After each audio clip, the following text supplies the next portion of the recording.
Sem Aleš Hribar, prihajam iz podjetja Kinestika, ki je spin-off laboratorija za robotiko na Fakulteti za elektrotehniko.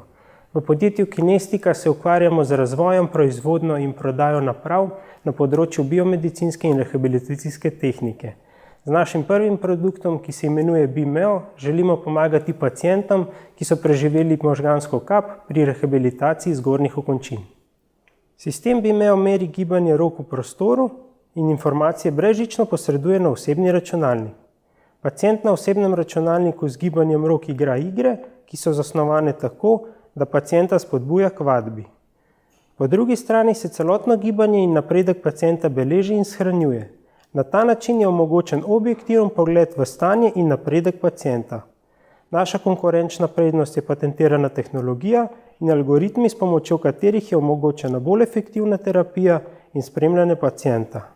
Konec leta želimo zagnati proizvodnjo in začeti s prodajo.